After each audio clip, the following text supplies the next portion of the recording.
If you're just tuning in, this is Meme Ranch podcast that we are having with the great Shane Cashman.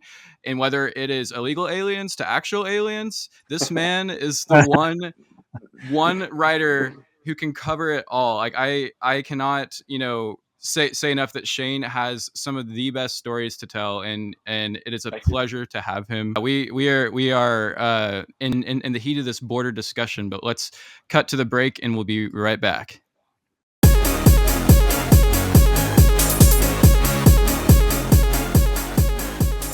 To watch daughters finally rise to that level and then someone take them out, that's just how it happens all the time. That's the narrative every time with this shit. It's Louis C.K. or it's daughters, First, Kanye is the greatest artist of all time. I will die on that hill. There's a whole hierarchy to the fake cloud situation. It's not. I've been looking at clouds differently since you said it. Especially when you're in the air. Like, that's when they look the most sketch. You're like, there's something off here. They look sketch up there. They look sketch down here. So are they holograms?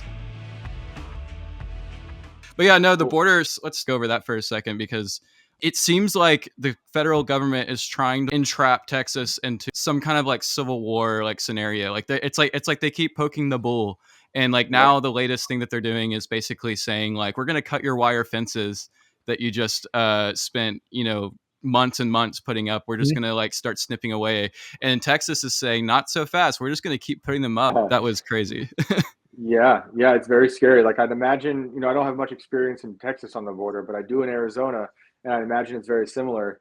And these people feel abandoned already, so now they probably feel more abandoned. Where I was at in Yuma, there's all these lettuce farms on the wall right there, and those guys have crazy stories of this one guy said he saw just a child all alone walking through his lettuce field with a sign on its around its neck, like a necklace, with like a number, and it's just chaos, At that exact point where I was, there's big gaps in the wall, and there's also the I forget what Indian reservation it is, the Cocopah. They have no wall because it's sovereign land.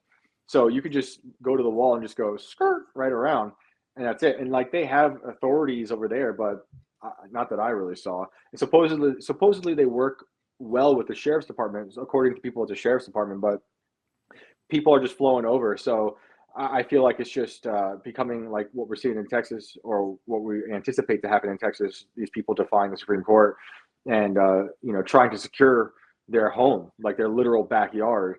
And the other, on top of all that, when I was in Yuma, I was getting the runaround from the Border Patrol, and because they don't want reporters really around.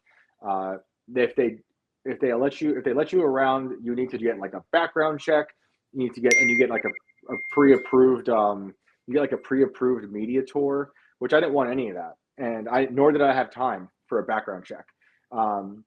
So it's like that's one obstacle to get a real clear-eyed view through the Border Patrol, what they're going through. And then the police in Yuma are also really afraid to talk about anything. I went in there after Border Patrol turned me down, and I was like, hey, I want to do a ride along. I want to know how like the border is affecting crime in your area, because you're a border town. And they were like, it's not affecting us at all. I'm like, really? That's not what everybody else in this town says. Except did the cartel pay you to say that? You know what? Honestly, I kept being told like, if you go to the border wall, they could shoot at you through the wall. Yeah, how much intimidation plays into that? I don't know. Like, I know it happens for sure. The only intimidation I got at the wall was from the Border Patrol. They pulled me over like 5 times, just driving along the wall.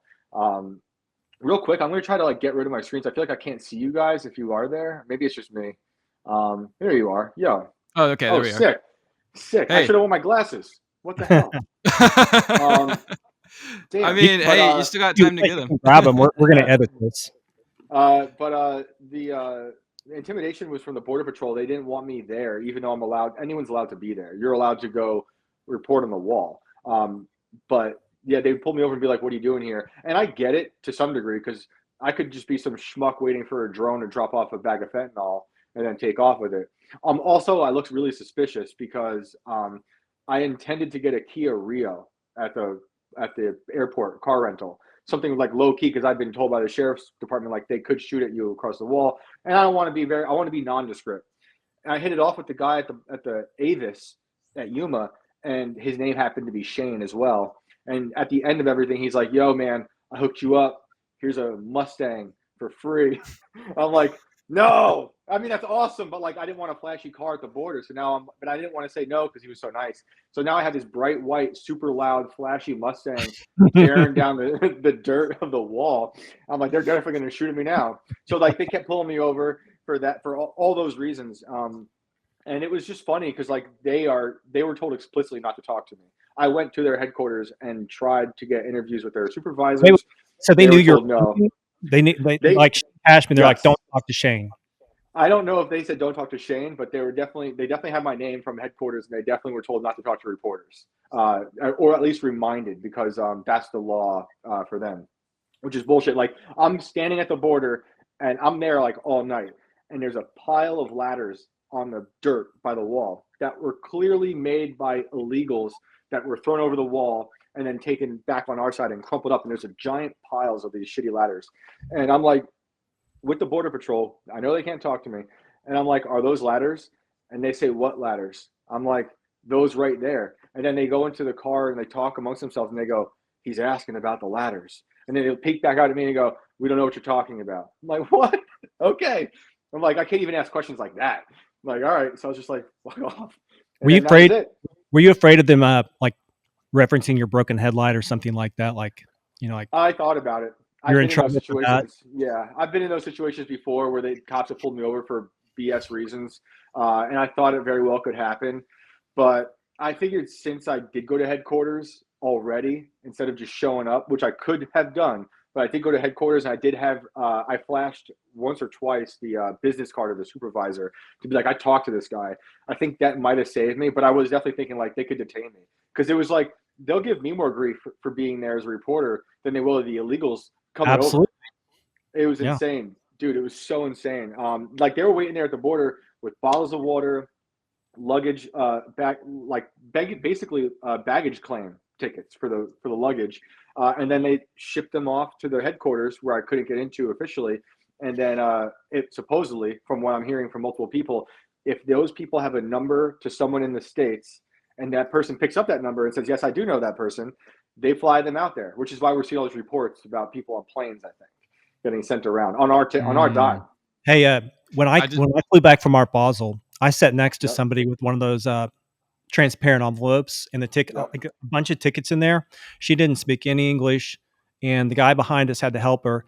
And then I just got back from New Orleans, and again in the airport, in the Oklahoma City airport, I ran into, almost literally ran into this person who was carrying the same exact transparent envelope. So the last two times I've traveled by plane, I've run into these people personally. Yep. So that to me is like evidence. I always, kind of judge like, what's your own experience? Typically, you don't get any with these kinds of stories, but I'm actually running into these people who are traveling on the planes myself right now. It's widespread. So my wife went to where were we going? We were going to that America Fest thing that TPUSA does. She went out first before me, and she had a layover in Chicago. Her plane landed. They go up to the terminal. The people on the plane, like the stewardess, is like, okay, for those getting out at Chicago, you can get off. Everyone else stay in the plane, which is bizarre. Like, when does that ever happen? Usually, like, go and change, get a new plane. So they let all these people get off the plane. Clearly illegal immigrants. They all have the same kind of baggage things we've been talking about. The things I was talking about that I saw in Arizona, and supposedly, I don't know where they were going, but like I know through other reading I've done, they're building like all these places for immigrants to go in Chicago, as they are in New York. But anyway, everyone gets off the plane, and then my wife's plane just like reverses and then takes back off. I'm like, I never heard anything like it. And there was like no one else got on the plane. So there's like maybe 20 people, 30 people left on the plane to Arizona. I'm like, damn, that is nuts. And then in Arizona is where, everyone else. Because we've been talking about Arizona, and you have you have a lot of background in Arizona, not just on the border. But let's talk just about the other stories that you've covered in the state. For one, your experience with Carrie Lake, who is currently running for president, and what was it like to follow her throughout her, what was it for her campaign, or was it for other matters? It was for her first big election trial for the ballots. Mm. So it was Hmm. actually TPUSA again last year, and we were just at a party, and someone that worked with her was saying like her court thing is tomorrow, and I was at that party with Tim Pool, and Tim looks at me and he's like, "You should write about that." And because I had just done the Kanye story, and now we had this like we saw this new opportunity for me to write about like do profiles. So I was like, "Yeah, I'd love to." So then the next morning, I woke up at like I woke up at like 3 in the morning to get in line early enough to get in the courtroom. And then so yeah, I was with Carrie throughout that trial. I also got to sit with her outside, just one on one, and just get a feel for like her character. Why is this important to her? Talk about like motherhood. This is December 2022, and at that point, just funny thinking about where we are now. She told me, and this is also before DeSantis announced he was running for president. She told me DeSantis should watch out for who he surrounds himself with. So she was like Mm. plugged in like a minute ago with everything. She was basically saying like there's a lot of really bad people who are in his team or about to be in his team. Let Trump do his thing. And all this stuff. And at the time, I was thinking DeSantis might be the better option. Which I'm totally opposite of that now. But like, What and is that? obviously after the past, What what is I know. that? Yeah, like was that? What part of 2023 was that? When I said no to No, DeSantis, when you were thinking DeSantis was the better candidate. it was probably very early in 2023. And it really started to fall apart even before he announced, I think, because it's just like everything seems weird. And then I was sitting actually in this very chair listening to his Twitter spaces. That's probably the Mm. big one. The Twitter spaces was really bad because I was like, this That was guy, So hilarious. full of glitches. Yeah. it wasn't even the glitches. Those were really bad. And I'll get back to Carrie in a second, but like Yeah, the sorry. the no, it's all good because this is important. Like the glitches they sucked, but DeSantis was you can't convince me otherwise. He was reading from a script that whole time. His speech was scripted. The answers seemed like they were given to him beforehand. Everything seemed really just bad, and We he can't was have not selling candidates it. like that. We can't have people like that running No, for us. after Trump, with all his flaws, and I love the guy, but he did some things I don't agree with, especially the last year. I need someone off the cuff who can like go one on one bare knuckle. DeSantis, I thought could do that with the way he was treating the media during lockdowns, but whoever was getting on that Twitter Spaces ended up being the same weak man who was running that whole campaign, and everything was a joke, And then it was like Trump getting indicted, DeSantis being quiet, and I would see Vivek say something immediately. And I don't even like that guy all that much, but like I was at least appreciative that he was willing to say something like that. So yeah, it started falling apart with seeing all those things with DeSantis, and it was just a real shame. And then with Carrie, I just saw someone who was authentic. She seemed authentic. I don't know her that well, but I liked the way she was answering. She wasn't like giving me prepackaged like crap. And this is the moment I realized I was like that I think she's pretty cool. So I wait in line early that day to get into the courtroom because it was going to be big. A lot of people were going to not be able to get in. I wanted to be in that room because you know how they reporters in like news in courtrooms sometimes, especially the corporate press types, they'll spin a whole different narrative that never happened inside that room with everything, but in courtrooms in particular. So I'm walking in that courtroom with Carrie. She sees a corporate press dude sitting there, and she stops over and stands over him and points at him. And then out loud in front of everybody, so everyone can hear, she goes, "This guy writes fantasy." And I was just like, nice. That's what's up. I was like, that's pretty cool. And like everyone just stopped. And she's like dressed in like a very nice white pencil skirt. Her husband's there. And I was like, that's cool. So that was my first like week with her, watching her deal with the election, the ballot stuff, me really doing my own deep dive into the life of a ballot in Arizona and like what happens to them and how they were stalled up in Maricopa, and then how basically the one guy lied on the stand the first day about printing certain ballots or something about the ballot size. We found out 2 or 3 days later that he did know prior about the ballot size. So it was a whole Right. mess. I remember that he lied on He, under oath. yeah. He was on vacation at the time too, so he was on vacation on Zoom in the courtroom. It was the whole weird situation. And then the funny part at the end of that story is one of the corporate press guys who was really, really terrible, who I kind of gave a little attitude to in the courtroom because he sucks so much. He was being a real bitch outside after the trial, and I had all the independent reporters start a chant against him. I forget what the chant was. It's in the story. I think we were just mocking him, and it was like, this feels so good. Everyone outside the courtroom just mocking this horrible man who's going to go on NBC or CBS or something, and then spin some terrible narrative. But yeah, I've been in touch with Carrie ever since, and then we been back a few times to do reporting on the wall. Talked to her about the wall issue, the border issue. Talked to her about fentanyl, and then I was there for her Senate announcement most recently, which she did, which was pretty dope.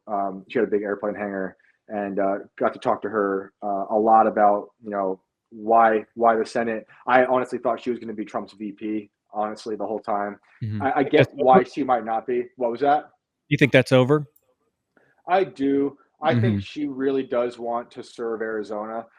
I also think she, as great as she might be as a VP candidate, typically the person running for president would want someone who offers a different demographic. I feel like I could be wrong, but her demographic is so similar to Trump's that I feel like, I don't know, Trump might want someone else. That's why I was saying recently, like, whether you like it or not, I feel like he might pick someone like Tulsi or something to get an independent vote, And there's a lot I don't agree with Tulsi though.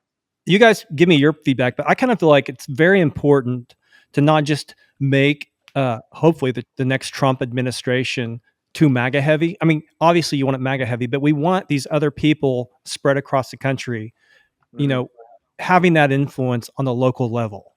We don't want it all DC. If we want to really heal the country, we got to figure out a way to work together, which seems impossible.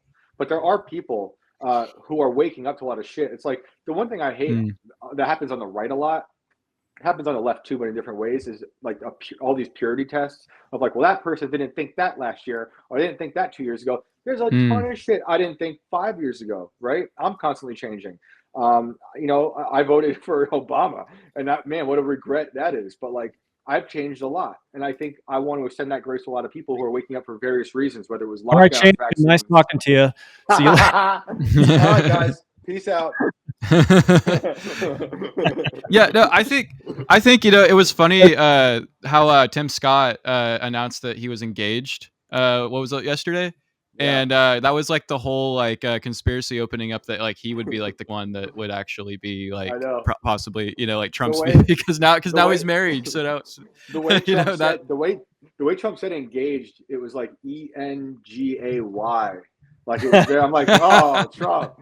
Very Trumpy. Wasn't he like, we never thought it was gonna happen. We never thought it was gonna happen. Like, damn, dude. Hey, did he say that? Maybe. Yeah, he did say that. We never thought it was gonna happen. I can't do Trump very good, but me neither. But it's so funny. It's so funny. But Tim Scott, someone I don't know a lot about. I know people really like him, or other people don't like him, like anybody else. I've also heard that Trump said he was going to pick a woman, which I also hate that game. Where you're like, that's what Biden did. I really don't give a shit what you are. I just want someone who's going to be smart and strong. I want somebody that is important. If Trump leaves, they need to be the next Trump. Yes, exactly. Which is why Carrie Lake would be cool. Carrie Lake would be cool for that regard. We need someone strong now, and there's not a lot of people who are as strong as Trump is. And I still got to say, like, he's done a lot of things that really upset me. I hope he learned his lesson in terms of like the people he surrounds himself with. The way that last year went with lockdowns, even though it wasn't him, he really made it states' rights, which I appreciate. But and then still he still likes that he's proud of the vaccine, which I wish he wasn't so proud of. But again, he didn't make people take it. But there's just so many problems. I hope he learned from that last year in office. So we'll see. But he's the only person who I would vote for who's running right now. I have a weird question about Trump's influence on the party, and just want to know your thoughts on it. Because, Trump essentially has had 12 years or will have 12 years to shape the party, assuming that he wins again and there's no stolen election. And what's interesting though is that Reagan kind of had almost like effectively 12 years too, because he was HW's VP after it was after he ran, right? Yeah. Yeah. So like it kind of, it almost like hurt Reagan's legacy a little bit to be HW's VP just a tad, because he wasn't this, like HW wasn't the same type of leader, and it was almost like, he was like Reagan was taking a back seat, but Trump has like been in the front seat. If we're going along with this experiment, like he'll have been in the front seat for 12 years because he was there the whole time, and he was always going to be the commanding voice. So I'm just curious what, looking at 12 years of Trump's being the leader of the party. 12 years is enough to cement him as the leader even after his death. Like I feel like he's going to have a more lasting impact than Reagan ever could have. Like what do you think about that? I think so. There's just higher peaks to Trump's presidency and also lower lows. Like the lockdowns, COVID, and put aside how we think about how he handled it or whatever. Just the fact that that's on his resume now is like a really crazy valley of despair for the country. I didn't think he did terrible. I think there's things I wish he did differently, and there were governors who were doing it way worse. But then there were extreme peaks that I think went way above anything Reagan has done. So I think the impression will last much longer. But like, it's also, when you say leader of the party, it's like, what party? Because the Republican Party is destroyed too. It's like you could say America First, perhaps, or stuff like that with the policies. But the Republican Party hates him. Like the establishment side. So I don't really know.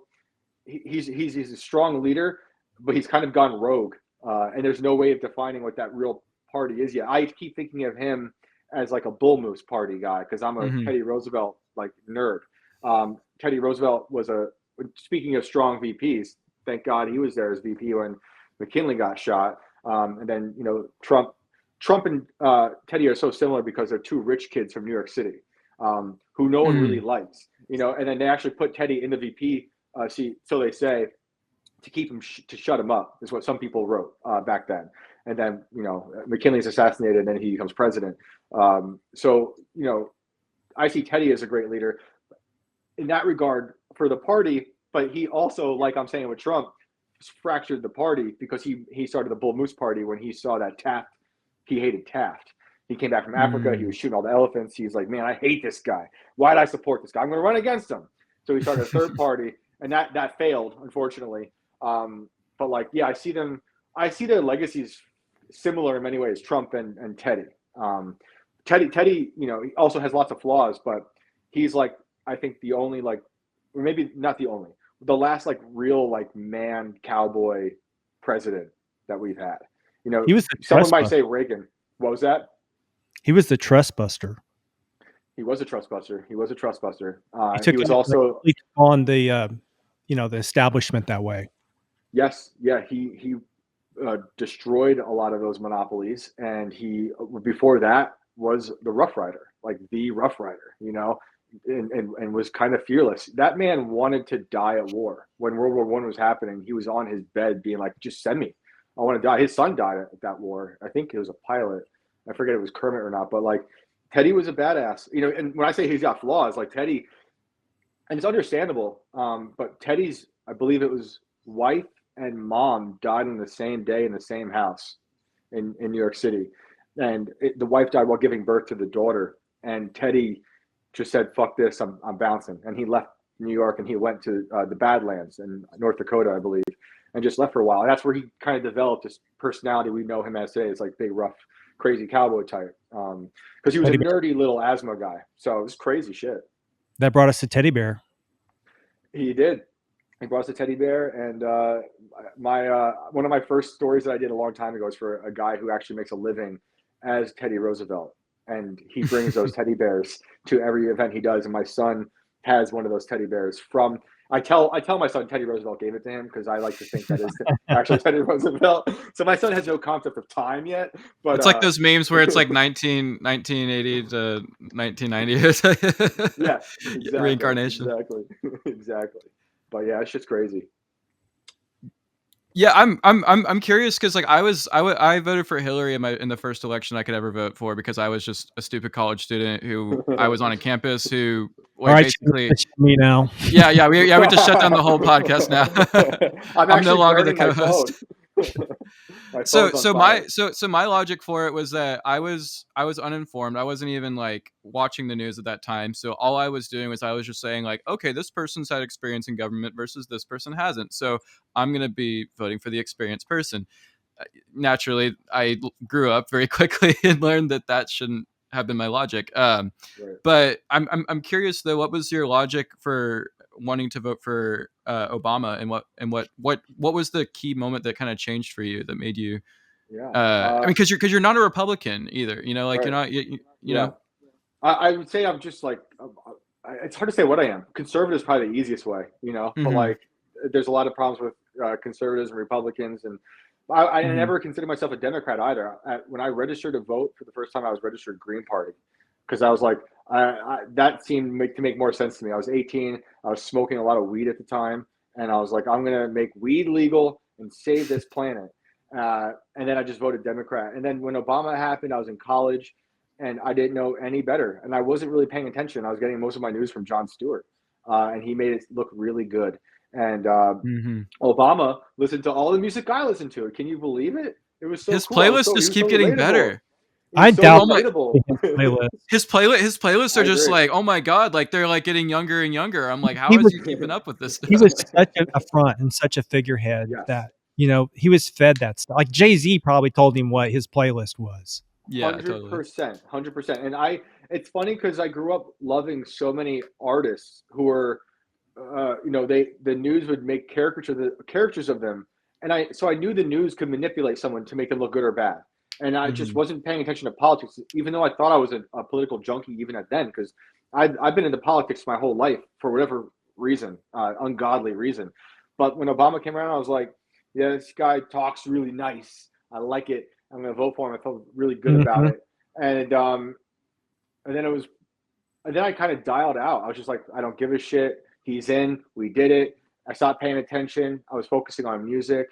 Um, and then I really didn't give a shit until about politics until probably the end of his second term.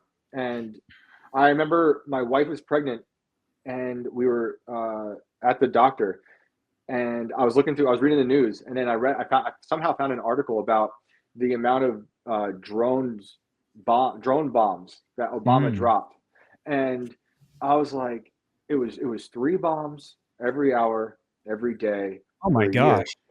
and that's just 1 year, and I was like, I thought he was anti-war. I don't even know if he even said he was. I projected onto him that he must be anti-war because that's how I Mhm. feel. We're so relatable. Our playlists are the same, and that shit disgusted me.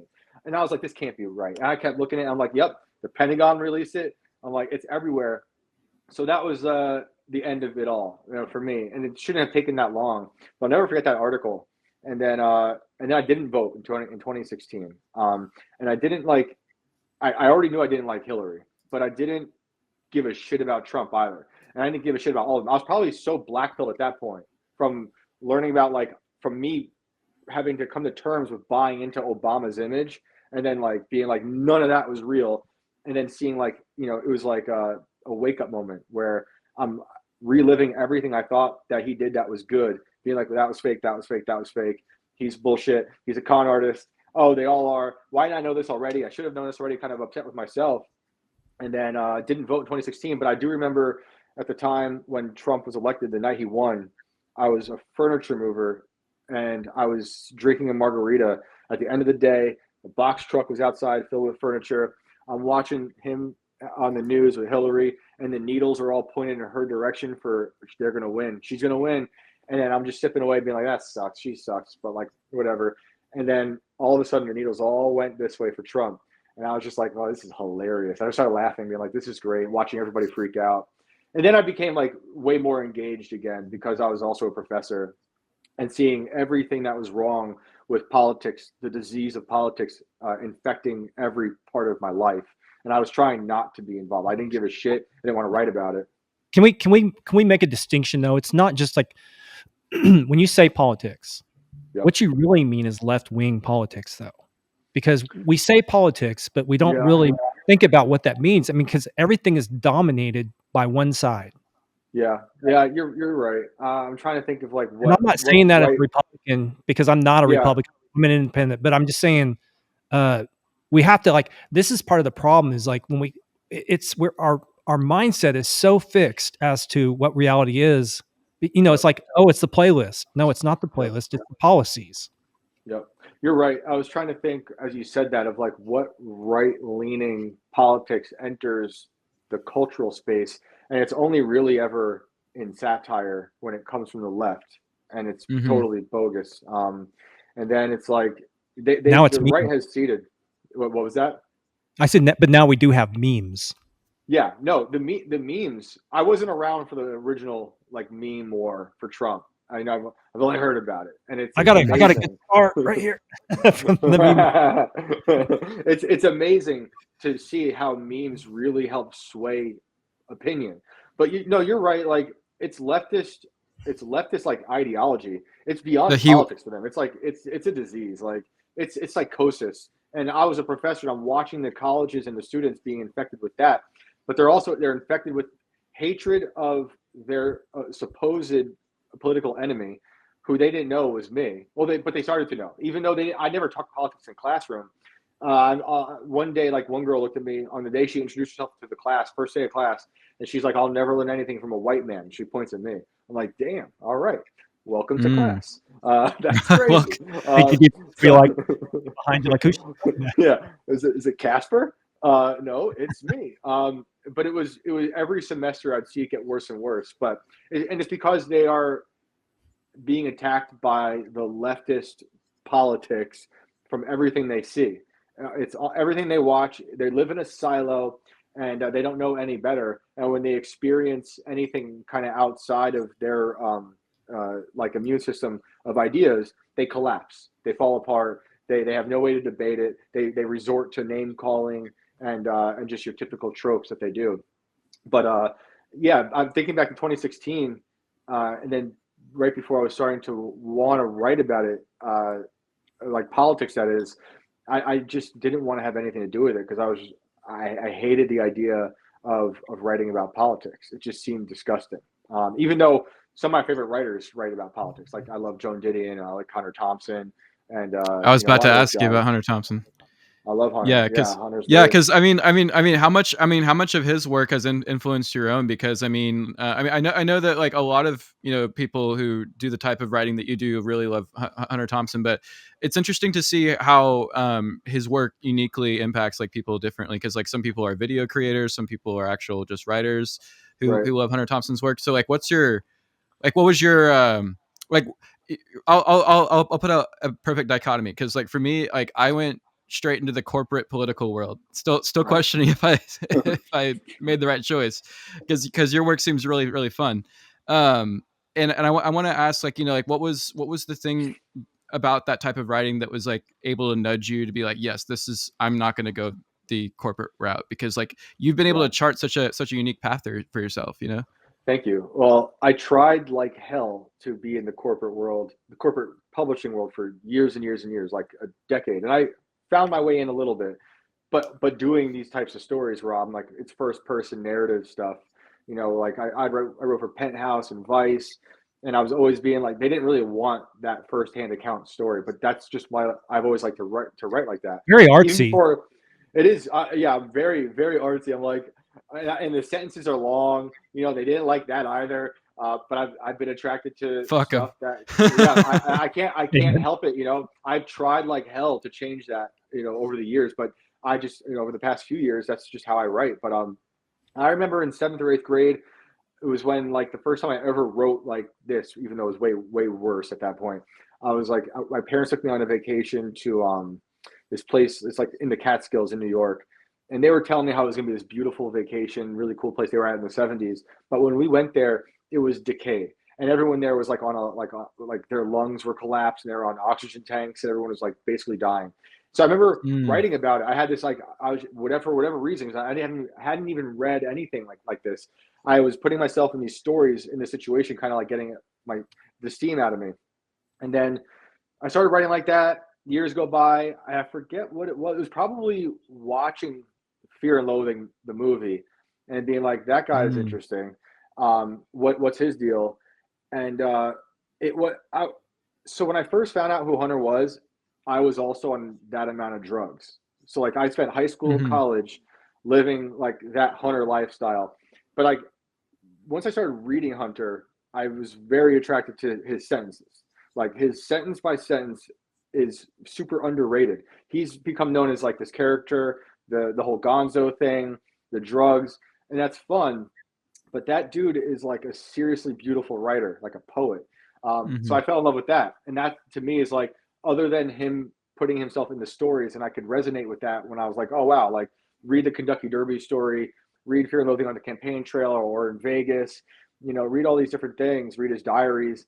It was engaging for me as a reader to be like, I feel like I'm a part of the story because I'm being told it like in a conversational way, but it's also heightened conversationally because he's using like all these beautiful metaphors and longer sentences and stuff like that. So like, but he was like a jump, like a diving board to other writers that I also like to do the same thing, like Joan Didion or Gay Talese. And then the one I love the most of all of them is Joseph Mitchell, and he wrote Up in the Old Hotel, and he wrote about all these Mm. like fringe characters in New York City in like the 50s.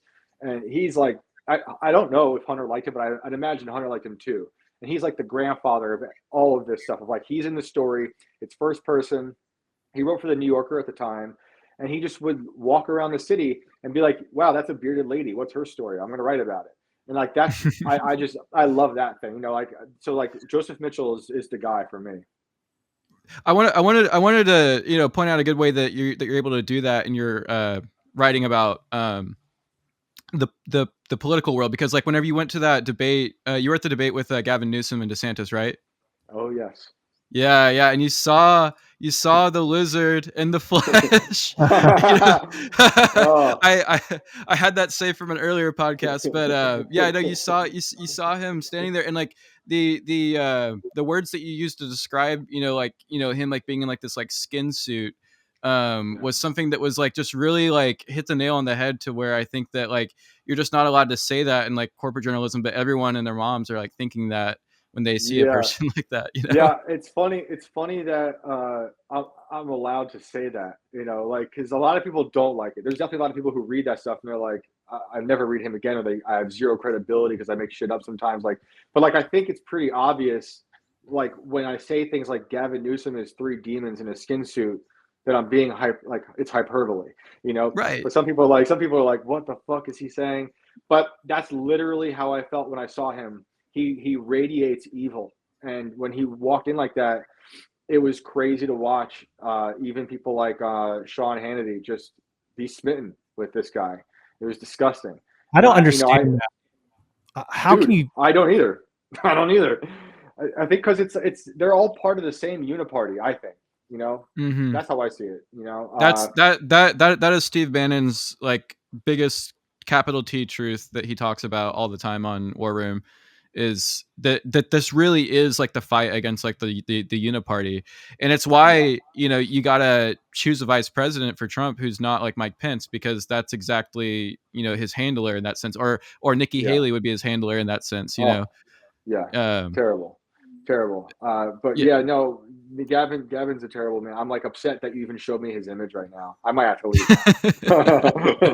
Well, I got this AI rendition of Tim Scott as like the Bucky. We were talking about Tim Scott earlier. Oh God, that's great. Yeah, yeah, but actually, this might be a good way to pivot slightly into like, I mentioned handler, so everyone talks about Yay Kanye with his new wife Bianca, and she's his handler or whatever. That's Right, kind of that's like months old. People have been saying that, right. but there's just been this like recent and ever since your recent thread about Kanye, your I didn't sign an NDA thread, for Yeah, people who aren't familiar, you let's just kind of back it up a little bit. You spent a lot of time, weeks, talking to Kanye, being with Kanye, after his DEF CON, like tirade, after he went on Alex Jones, yep, following Ye's brief appearance on Tim Pool's podcast. You went to Agreed. the side essentially with him and talked to him, Yep. and that was sort of your gateway to continue your conversations with Ye during this period of time. And more recently, we're witnessing this Vulture's rollout for his new album, and we're seeing finally the pieces being put together for him to put this out after it was supposed to come out in December. But there's just something that's just ever so off that, like, somehow all of the mindless bots in the comments who have screamed clone Ye, clone Ye, clone Ye for like months and months, like, it kind of almost like feels like I was like disregarding those feelings by people. And something that you wrote about Kanye recently really kind of like hit the nail on the head. It's not that we don't, like we're all still fans of him, but it's just like, it feels like, what you say, it's like he could be doing better, like, essentially, like he could be doing better. We know he's capable of different. And like, for me, first, Kanye is the greatest artist of all time. I will die on that hill. Like, there's That's no one. recency bias, though. What's that? I said that's recency bias. I won't disagree, Who do and you think? I can list out reasons why I would agree with that, but it's also recency bias. I think you could say of the era, maybe, for sure, but Right. you really have to judge things by the era they're in more than Yeah. anything Yeah. else. Well, we should come back to that because that's another good conversation. But That's good. we'll go to the Vultures thing in Miami. I was stoked because it was like when I wrote my story after 2 days with him. I was like, basically the thesis is no matter what Kanye does, the pattern is he comes back and destroys it all again, like in a good way. He'll destroy Mhm. everything in a bad way, or at least people will think it's a bad way. Then he shoots right back up and he owns it all again. So I went to the listening party in Miami, and it was so dope to hear the music. It was sounding really good. It sounded way more finished than it usual listening parties of Kanye's would have songs done. Like the Donda rollout, the first two listening parties were mostly atmosphere with some words. So it was really shocking to me to see a listening party, the first one, have like entire verses from him, and then the Freddie Gibbs stuff as well. But there was something about that night that was really weird, and didn't know how to like describe it. And when I got home, I wrote my story, and I couldn't really figure out how to put into words what I was thinking when it came to why it felt off. And then like I just kept thinking about it. And it was that his daughter was on stage for that whole thing. And that's people could disagree with how you want to raise your kids, but it was very bizarre to me after having, him and I spent weeks every day on the phone talking about fatherhood or God or over sexuality, Hey, social Shane, media. just for the Yeah, record, how old is his daughter? So it gives it some yeah, context, what you're saying. his daughter's 10. Okay. Um, so this is North. And his daughter was on stage for that, which was like covered in weed smoke and then all of the most debaucherous lyrics, which again, when I was 10, I was listening to crazy lyrics as well from Big Pun or Tupac. Mhm. But it was just very weird to me that all of a sudden, after a year, he thought it was okay to do all these things that he was ranting about to me all the time, he did not want his daughter to be around that stuff at all. But then it could be the defense could be like, he's been fighting so hard to have his kids around, he has to do whatever he can to have her at the thing. Personally, it just went against everything he thought of his fatherhood, and it was very weird to me then, as I was realizing that as a father, to think of you abandoning the principles that you had laid out so publicly and privately to me about the exact things you are now doing to your kid on a stage around Nicki Minaj versus all about sex, all about the girls twerking on stage. And it's just like, that's weird. So that's why I wrote that thread, because then like Bryson the night before shared something. He said, that's Bryson Gray, who was in Tokyo. I guess people give Bryson grief. They think he's lying, but like I know Bryson was in Tokyo writing for Ye, and kind of like there's like a biblical scholar, I guess, to some degree. But so like I know a lot of people in that circle now, and something did happen after Tokyo. I don't know what, but the thing for me is like what happens to someone that makes them go back on the fatherhood thing so quickly? Is it just that he's overworked and not thinking about it? Maybe it's just a slip up. Is it just that he's fighting so hard to have his kid around? He'll bring her to that no matter what. They've had a conversation about these things beforehand.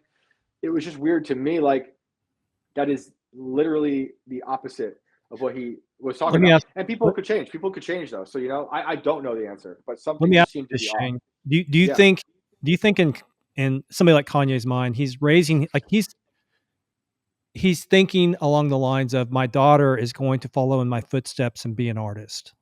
Do you think that for figures into this whole scenario you're describing? for Because to sure. me, that would make a difference. It would make a difference for me, but not when it comes to what you're putting your kids around as an artist. I think You there are don't think certain things. like PG? You don't think that's just parental guidance? Like you're going to be exposed to this stuff. You're going into this world. I can be here to hold No, your hand and guide you through it.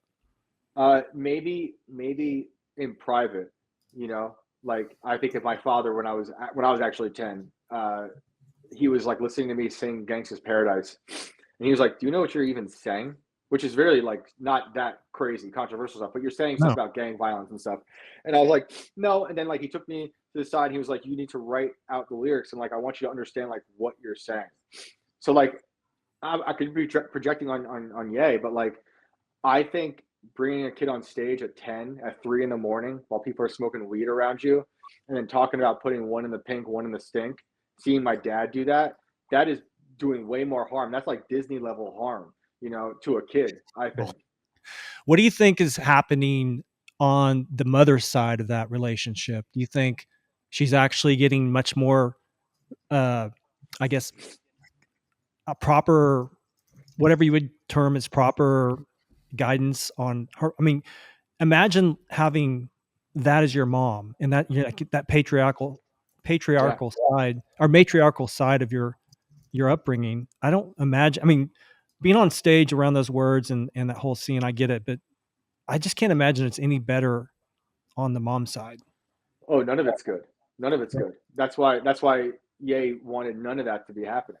Wanted more conservative dressing, wanted her off TikTok, like wanted her off TikTok, talking about North, dancing to things like Mhm. Ice Spice, because he was like, that Mhm. is so damaging to a child. And now she's on stage doing it, not much longer. So it's like Right. maybe he doesn't care anymore. I think it's extremely damaging to see your parent on stage promoting that stuff. Um, I was around it as a kid, but I didn't see my parents do it. And you're already seeing your mom being like really ridiculous with the outfits and stuff, and now it's your dad too. I personally think that is super inappropriate. Yeah, it's like there's a difference between like being like in your 20s and like having like a moment with your like parents where it's like, oh, like you guys had like a nice dinner and like maybe you guys are, you're all adults, so you're gonna have like a couple glasses of wine, like, Right. maybe, that like, because it's like you're able to have those types of relationships with your parents when you're older. And mom might say something like off kilter, and it's like, oh, like you're ruining my childhood, mom. But it's like I'm 20, so it doesn't matter. And Yeah, but for but it's this, like but it's like when you're 10, you're supposed to still have that like that shield around, or that like that innocence aura around your parents, like. yes, right. Like my kid is not much younger. My kid will never be around like at this age or any even a little older, stuff like that, because I think it's extremely damaging to the child's innocence, even if it's under the guidance of a parent. To me, that's a form of grooming into like this crazy overly sexualized world that we're in. Her mom's already done it, so maybe the damage is done, but that's no excuse, I think, as a father to bring your kid on stage at 3 in the morning, rapping about those things, hearing Nicki Minaj rap about those things. And like, look, like I said, I'm more conservative with this stuff, but like, I also love rap.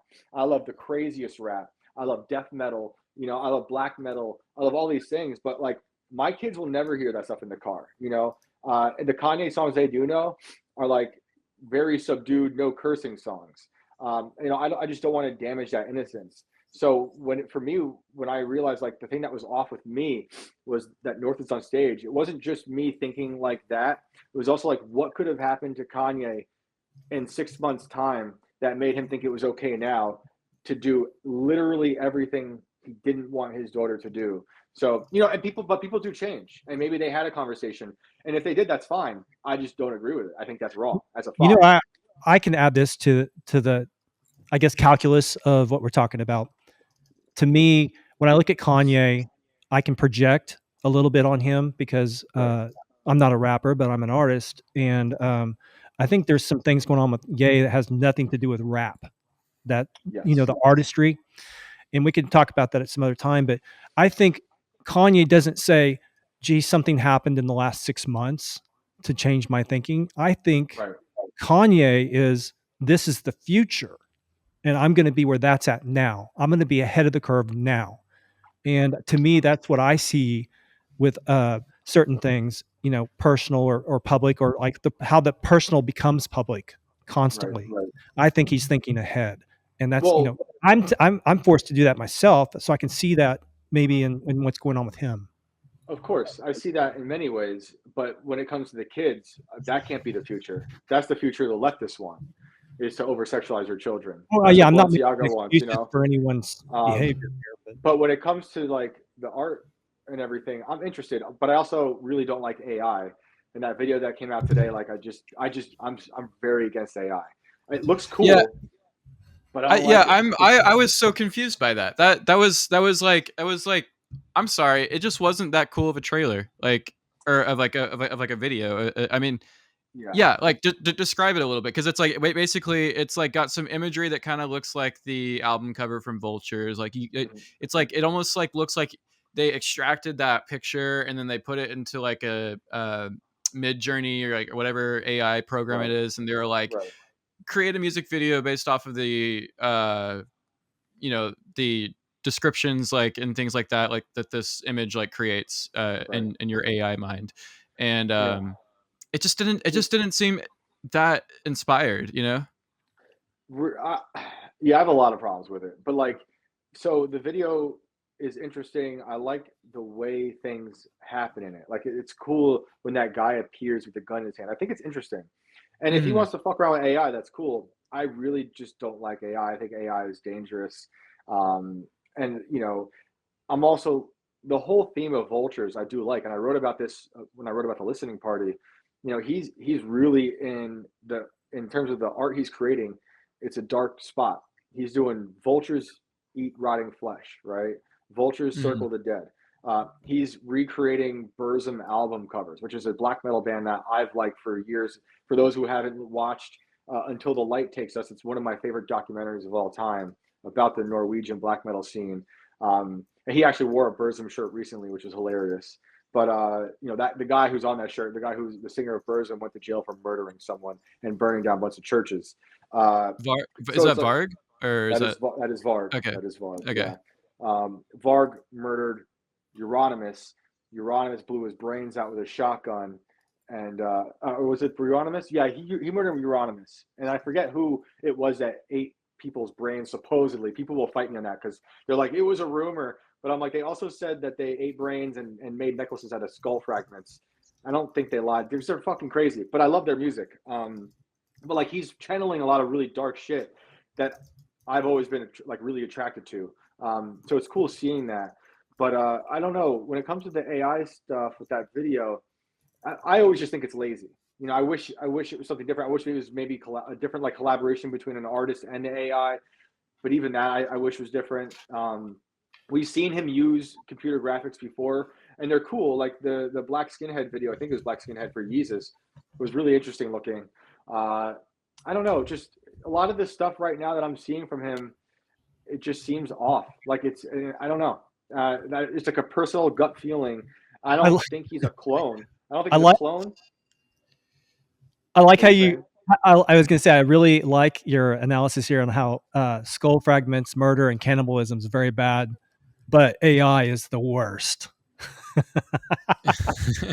I would agree with you on that. That's I hilarious. do agree. But we have no idea Yo, how bad this is going to be.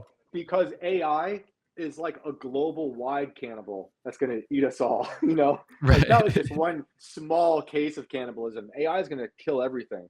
What do you think of those AI? Like when you ask to AI to make a video of like the progress of like humanity from like the first stages of like evolution, like beyond to like hundreds of years beyond our future. Like, have you ever seen I've never those? seen Like, it. No, no. I think Joe Rogan posted one once on his Instagram, and like basically it starts with like the fish, and then like you turn into the caveman, and blah blah blah, and then like like all the Interesting.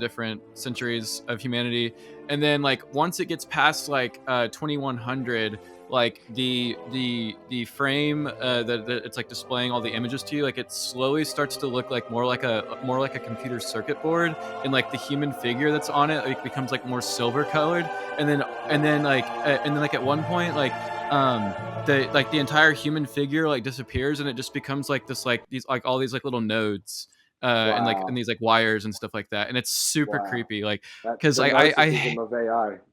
I hate it. I hate singularity. Like I mean like I don't envy like our kids who are gonna like be growing up, and well, not our kids but like our kids or whatever, it's gonna be a little while, but like that singularity thing, like I feel like it's gonna be attempted. Like I mean, Yeah. I, somehow, some way, like yeah. people are gonna try to make it happen. I don't like it. I don't use AI. I don't make anything in Midjourney. I've never used it. I just, for whatever reason, I like artists just making shit. But like you can collaborate with it, and I think that's cool if you want to do it, because people will be like, well, what about auto tune and stuff like that? It can be a tool to help you create stuff, but when it becomes purely the AI, to me, you're just plugging stuff in. It lacks the human urgency. And like speaking of Kanye and AI, there was that clip going around of Tony Hinchcliffe and Rogan listening Mm, to a Ye verse, which is fake. It's AI, but it right. sounds great, and they're just vibing to it, and they're like, "How good is he?" And I'm just like, "No, no, stop! Like that's not Kanye." Mm. And a lot of people think it is, but that just goes to show, like, if they can recreate who I think is the greatest artist of all time and trick one of the most popular podcast hosts ever, we're fucked. And the verse, it sounds good, but it's just too on the nose for me. Yeah, If he's you look popular but not lyrically, informed. no, no, I mean, we ought to have that caveat. He is what he is, but he's not the end all be all of what it should be. right, right. What you were saying, Kanye, or No, I'm just saying Rogan. I mean, he's yeah, popular, but he's not the most informed, and that's how oh, he for runs. sure, Yeah, that's how he for sure. runs his show. I mean, it's part But of it. my problem was like Tony loves Kanye and it is showing Joe this and looking happy like he's showing him a new verse that's great. I'm like, what the fuck? Like that's crazy to me. Yeah. Here's That here's my note for um, Joe Rogan. You guys, it's you remember how Tim was on Rogan's show to kind of moderate reality when yeah, Jack. Okay, so like every time Rogan goes into a subject that has some sort of intricate, how do you say the word? In, intricate. small detail, like fine detail to it. It gets granular. He needs to, like Yeah, say Kanye, he needs to have you sitting there next to him, like right. rebutting the things that are going on, just because it would be more interesting, honestly. Yeah, and like, no one should look at them as the authorities in truth. None of them. Not none of us. Nobody. That shouldn't be the case. But I was just like watching that clip go around and then going through the comments, and there's certainly people in there who knew it was AI, but people are easily fooled. That's and then go back to the clone conversation. Who knows? I don't think he's a clone, but like I do know the CIA does wear skin masks. That's why my joke Mm. about Gavin in a skin suit is sort of rooted in Okay, truth, because that's it's the funny. Mhm. CIA. The CIA does literally wear masks sometimes that look Yeah, like really those like good. really good like latex masks that look Yes, really indiscernible from like yeah. Have you seen it's the like video not they put out of it of them doing like no. showing how it's done? There's a video out there that Oh, shows them actually. It's somebody who, I think it's the lady who might have come from Hollywood, and it may have been on the interesting. FBI side or the Hollywood side, but basically they Right. demonstrate a mask, and it looks just like it's out of Mission Impossible. Exactly. It's like Mission Impossible didn't come up with the idea. They got it from probably someone who was advising on the script. But like the general populace is easily fooled. So the AI thing, like, look, this morning there was a report about fake was it fake Joe Biden voices calling people in New Hampshire?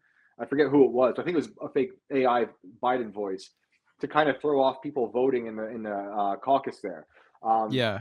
That's post reality. Like that's when people can't tell the difference anymore between what's real and what's not, and then being like anything you want to be true can be true. You should just go look it up on the internet because someone's made it so, you know?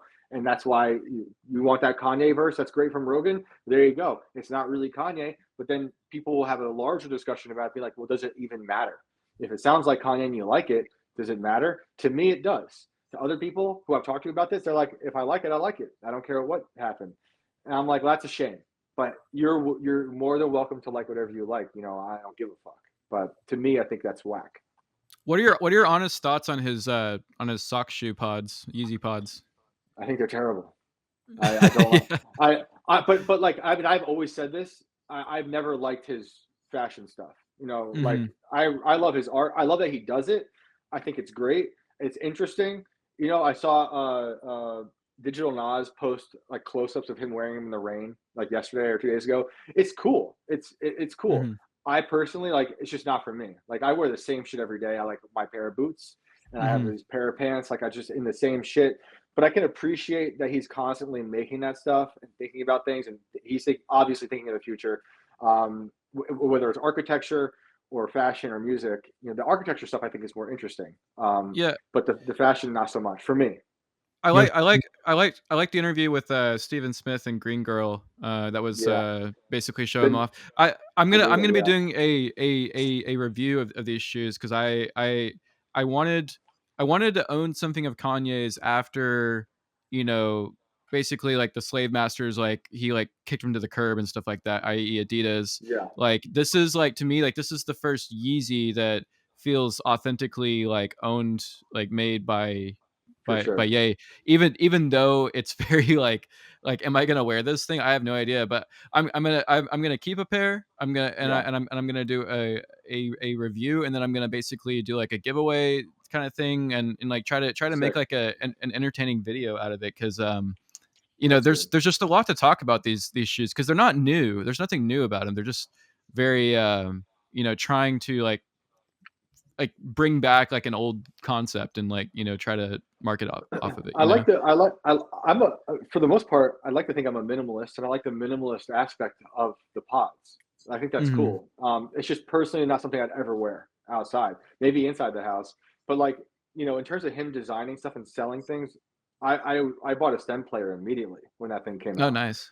I think that is one of the coolest inventions ever. That is a really cool invention. It's so much fun. You know, you could put anything on it. I only have Kanye songs on it, but like, it's infinite fun. I can do anything. Constantly, it's different. I'm always playing with it. I can give it to my kids. It's really durable. They'll fuck around with it. And like, you know, they can make things go backwards all of a sudden. And then we can take that, put it on my computer, put that in like GarageBand or something, and then they can sing over it. So then they're remixing like weird Kanye samples, you know? It is so much, to me, that stem player embodied everything that's amazing with Kanye as an artist, because it's like he's the ultimate collaborator. I think that's a bullseye, because here's a distinction I'll make. A lot of what Kanye does, I see as mimetic art. This is what I do, and I can give you an example. You posted something. I will make a distinction between that device you're talking about. The post you put on Instagram today of him on the stage, right? Yeah. And it's his words. Do you know where this stage idea came from? No. Watch Tron Legacy. Oh wow, that's awesome. Just ripped it off. I will. So like that's a meme. Okay, that's a creative meme. That's a derivative idea from something in culture. Something like that player, that device where you can record and then jumble it up. That's almost like an original idea of Kanye's. I think that's more from his brain than any, like a lot of other, like even some of his music, honestly. Yeah. Because honestly, Kanye and I see myself this way. Like if man did not see birds in the sky, we wouldn't have ever thought of flying. That would have just never like, oh, I can do that. That's what a lot of what you get with art today is that we get that mimicking thing. But that's what I like about that device, is that's actually probably what you just said. It just encapsulates Kanye as an artist, because It, it's more like getting his brain into a device. that's exactly right. When I first started messing around with it, I was like, Kanye made something that makes you Kanye in the studio, Mm. because you're taking drum beats, you can isolate everything, you can hear just the vocals, you can hear just that, you can change the tempo, so you can slow it down like some weird songs that he's done, or speed it up like the first songs he sampled with Through the Wire. So you get high pitched chipmunk vocals. You reverse that synth and turn it like this way, so you can just constantly keep tweaking, and it's always different.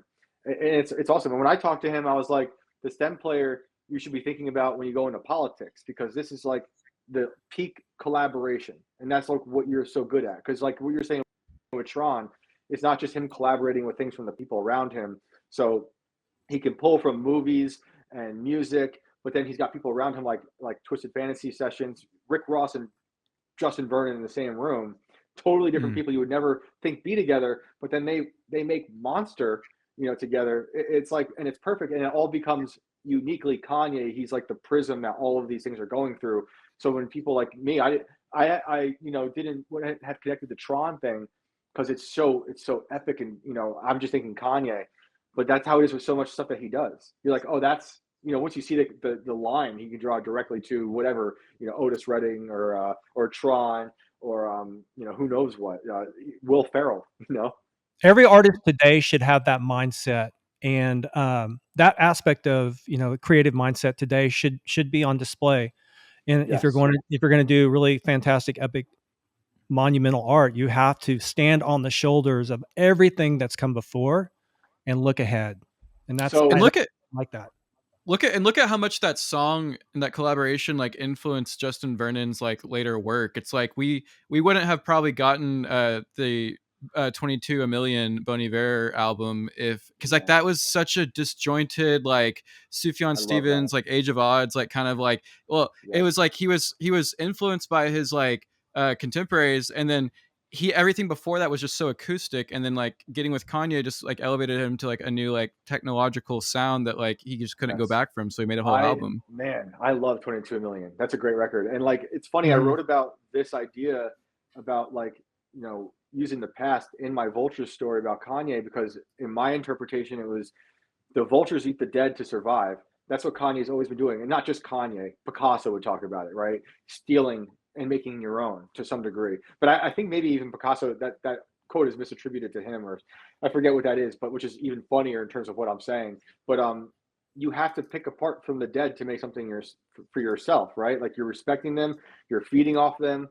And then it also fit in with the Burzum stuff, because he's literally repurposing basically the layout of a Burzum record to make the Vultures record. But Burzum used a different piece of art that they repurposed from the early 1900s, I think. And then Mhm. Kanye is using a different piece of artwork, but then the layout is the same with the same font. Right. So I think he's very obviously, he knows what he's doing. And when he's digging through the crates, it's kind of like digging through the dead in and of itself. That's such a good, yeah, that's such a good analogy. And what's the font called for the Burzum and slash Vultures? I There's think a it's name for just that. I think it's just Old English. Right. I could be wrong. There could be a cooler name, but I think it's Old English. Yeah, It's a Thug Life.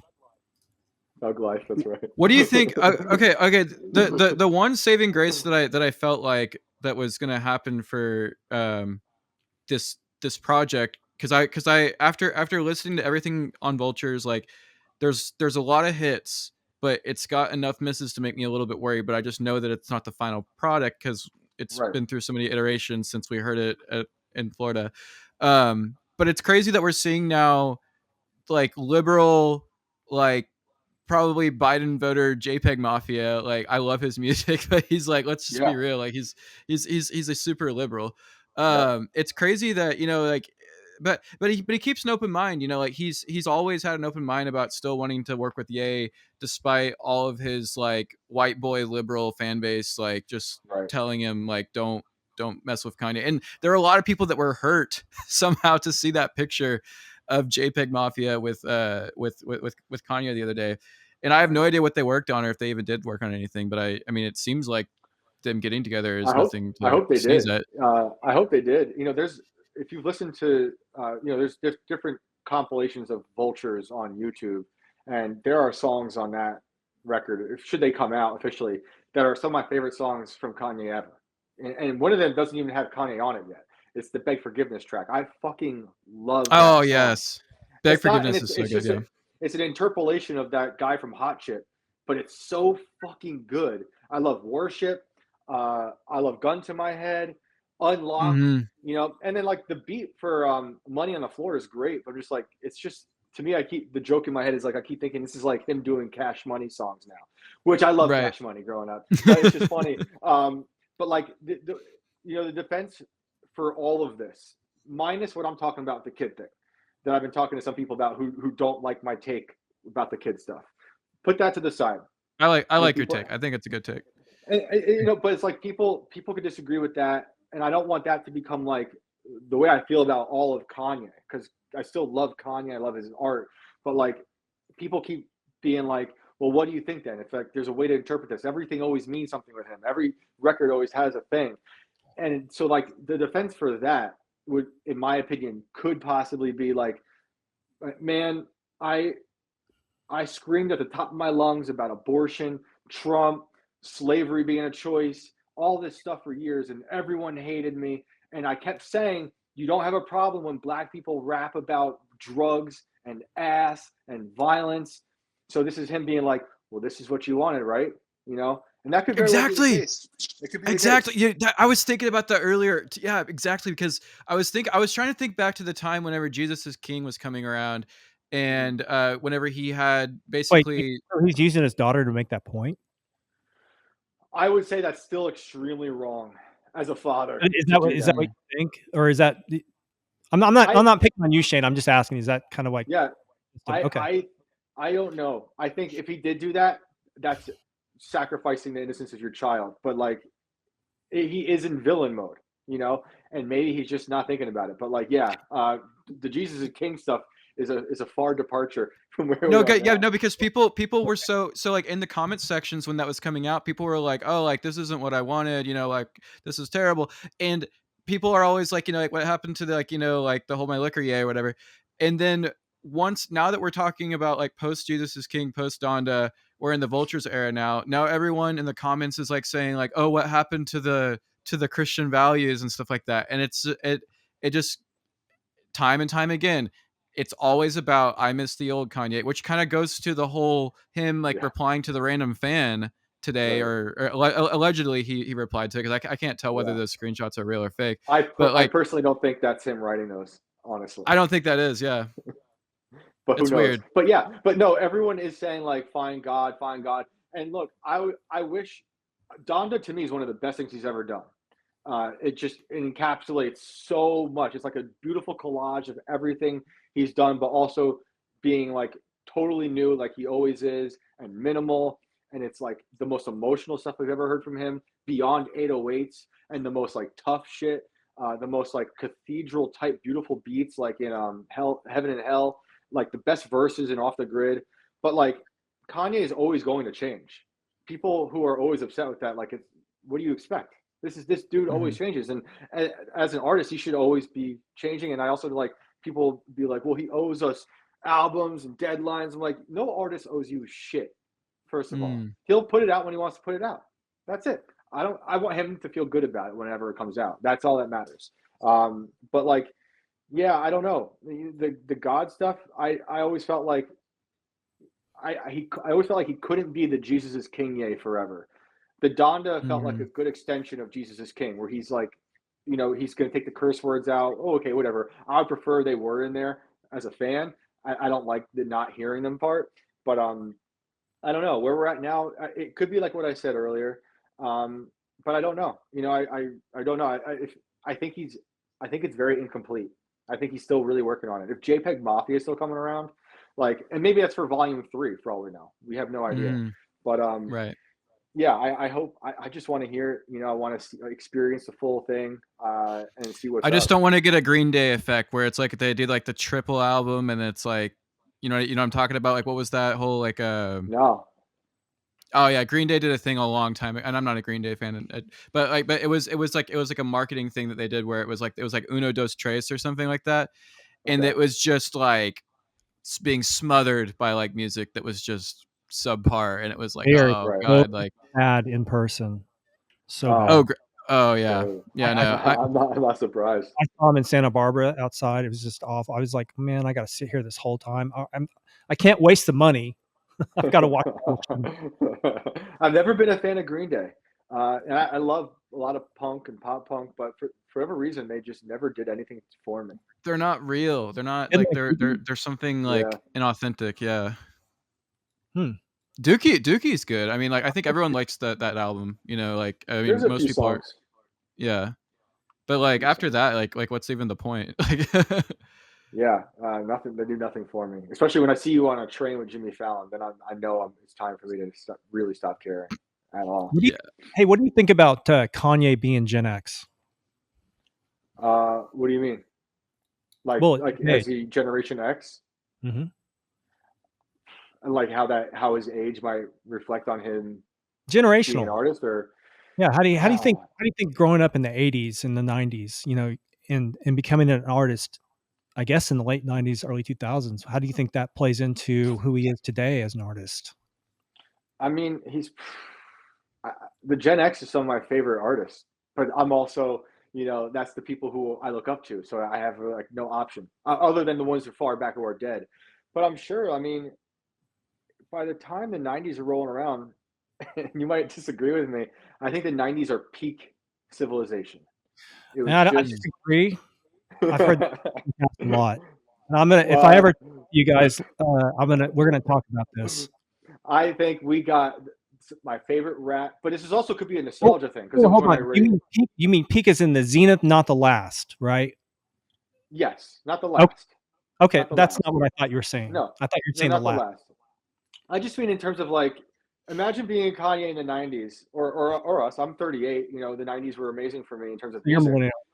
Right. And like every everything I loved was so different and it was so distinct. And today a lot of stuff on the internet feels flat to me. Like or on the radio. I could like Britney Spears, I could like Marilyn Manson, I could like Third Eye Blind, I could like Tupac and Biggie and Big Pun and Bone Thugs and Harmony. And everything was so different. I just felt like there was more of these peaks and valleys for the culture, and it was so good. But again, that could be nostalgia for me because that's when I was growing up. But like I still listen to that stuff, and it's amazing to me.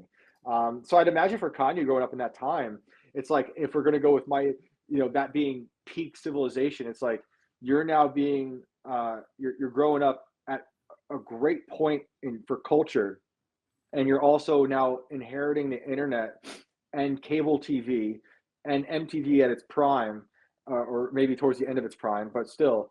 And so you're getting a beautiful scope into all history, not just what's happening in the 90s, but then the 80s, the 70s, and everything before that.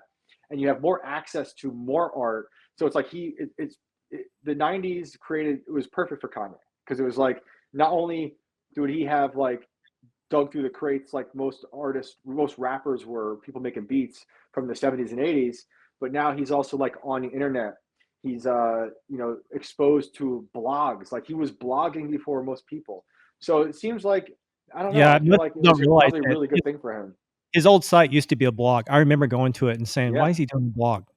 I mean, in all it wasn't caps. him writing the blog either. It's just like, In all caps. But like, so I think he saw the beauty of technology, and he was like, I can use this and do something new with it, and it also allowed him to like with that blog really interact with his audience in ways that a lot of artists weren't at that point. Maybe with like fan clubs and shit, but Galen, what do you think about the matrix simulation philosophy that the '90s was the peak civilization? That's what they say in the uh, Matrix. I mean, I think it's probably true. I mean, like you had you had like the ability to do and say raunchy things like in like 90s like culture like what I can't remember too much because I was 96, but like I just remember like the commercials on like Cartoon Network and Nickelodeon like in between them, they had like some of the grossest toys that like you could like ever buy, like that were like ever, and like they had like the Queasy bake oven, you know what I'm talking about? And like they had those like I mean like I remember like going to gas stations and like seeing those like pigs that like you could like make them poop and stuff like that, just by like Yes. squeezing the keychains, and like all that evaporated, it's kind of like the grime grunginess of like people like kind of like went away like shortly after 9/11, I guess, and you just don't really see like that yeah, like the butt humor, butt rock, you know, like I guess I also liked it because we weren't all terminally online all the time, so people weren't yeah. afraid of like being crazy on stage or whatever, and being like, I can say whatever I want or do whatever I want. Like, I like that, and I was in a band for like, well, I guess it was right at 2000, maybe 99 for a little bit, but like it was nice now in retrospect to think like I could do whatever I want, and it's not going to become like something online. This is being done purely for this moment, right? And that's all we cared about. And so I think that affects people, but it's not to say like the internet is bad for many reasons, but the internet's amazing. Like we get to do this, we get to share our art with people online and the stuff we write. Mm-hmm. Like it's great, and it's like a megaphone for all the idiots and all the people we like, which I think is ultimately really good. It also helps subvert a lot of really evil narratives in the past few years. But like, yeah, with Kanye, it's funny thinking about that. I love that, thinking about like growing up for him, how that affected him. And I keep thinking of him being like Mace is his favorite rapper, which is hilarious to me because that's like that is peak 90s rap. I like Mace. I would never in a million years say Mace is my favorite rapper. But for him, that's what he looked up to Mace. For me, it's Tupac, and then right after Tupac, it'd be Andre 3000. For sure. But then I think of saying all that. I think of like how were we all exposed to that stuff? It was like through the TV, it was through MTV. For me, I didn't have internet till I was 18, just because we were poor. But like he might have had internet at a younger age than I did, but I didn't. Yeah, you didn't have internet to win till I was 18. Wow. Yeah. I didn't have a computer. That's hard for me to fathom. Like I was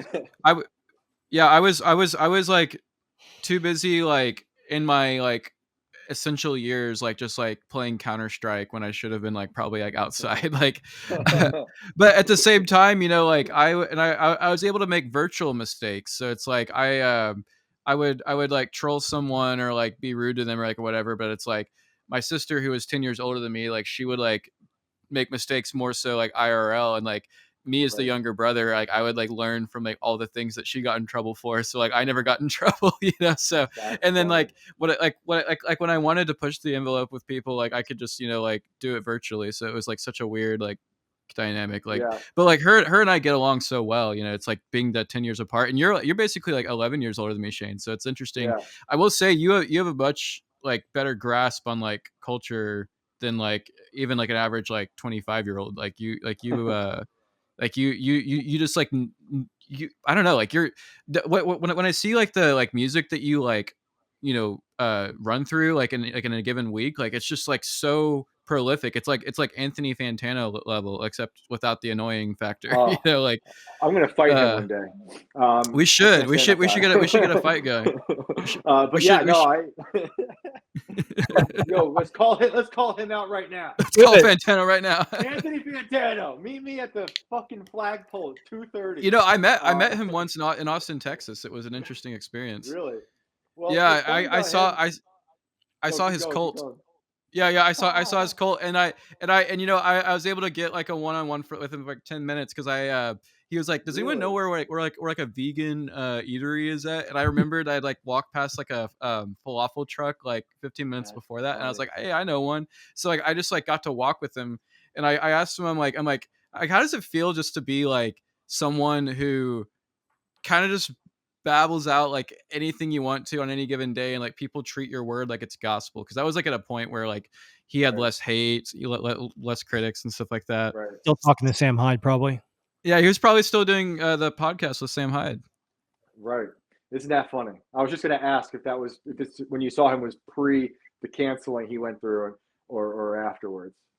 Yeah, it was back whenever he was still kind of like a little bit funny. You know what I mean? Like he Yeah. was. It was back when he could make those skit videos of him just being kind of like an edgelord. You know. Yep, yep.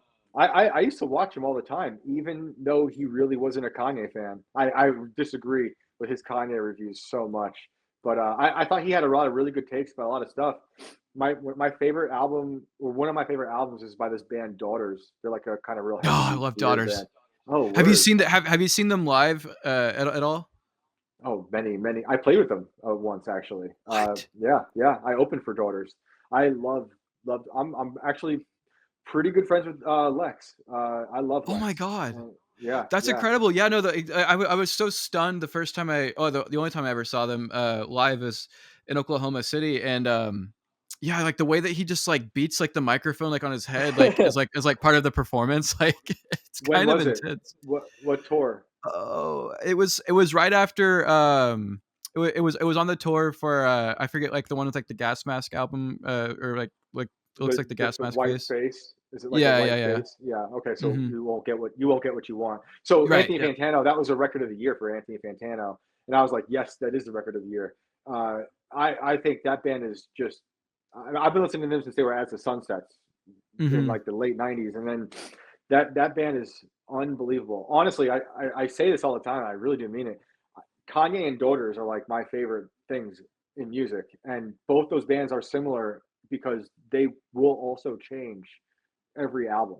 You know, so you like Mhm. their listen to their Mhm. first record from their last Yeah, record. yeah. Sometimes it's like not the same band, but yeah, man. I'm one of these days I'm going to try to convince Lex to do a sit down or something because he's my favorite lyricist and performer. And I wish they were making music soon. I don't know what's going on. I want to see them live I again. wish I wish him the best. You know, I don't know everything that like, you know, happened and it's really hard for me because it's like I love Daughters like one of my favorite bands, and I also love Lingua Ignota, and I don't even Hmm. want to get into like whatever happened there, but there was like some you know unfortunate, you know, I events, think, I guess. dude, from what I can say, I don't know everything either. Is that it was way more hyped up in the news, like every other bullshit Me Too case. And Exactly. Just like a not Turnstile, but Pine Grove. It's, you know what I mean? Remember that? what The happened to Pine Pine Grove. Grove? I Pine don't Grove know. got like almost I know Pine canceled. Grove. Yeah. Really?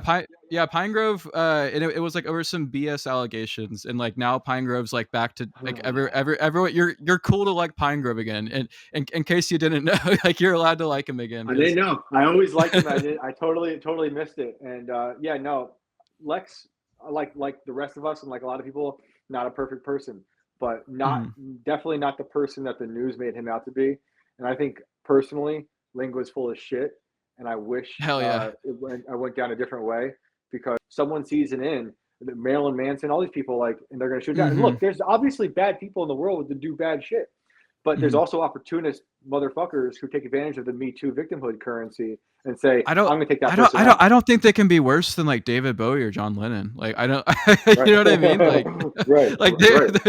they like and people never hate them. Like people never hate on those people, you know? I know. It's Uh ridiculous. I mean, Bowie did get you guys. This is ancient history, but Bowie got into a lot. He basically canceled back in the day because he dabbled in some like Nazi stuff, like publicly. well, that's not Really? even what I was talking. Yeah, I thought Bowie was like a one of the underage type not of not in a musicians. serious way, but like as kind of like in a yay way, like artistically. Like he did something with Nazi symbolism, kind of Interesting. as Well, an artist. Not look at Roger Waters. He's been accused of that like 15 gajillion Yeah, times. since childhood. Yeah, yeah. No, you know what? That makes Bowie's inclusion in Inglorious Bastards even more interesting. For that last really. scene, I Yeah, fucking love that scene with the I I forget the forgot name of the about song. Like, remind me what it was. It was a cat people or something like that. And I think so, yeah. Shoshana's putting on a lipstick and you see her through the window and it's just like that song starts. It's so good. It's Oh, so good. yeah, it's something like So good. he did it not in a joking way, but it wasn't supposed to be taken seriously. You know, it's supposed to be an Right. artistic thing. So Right. anyway, Like Marilyn Manson, he would do it too, right, where he, an in the act. 90s. An act. Yep, it's an act. Yep. How dare you have an act? People are just surface level nerds. Like a lot of people just see it and they're like, "Oh, he must be a Nazi." We got to get rid of him. Like, give me a break. He must be nuts for the YouTube filters.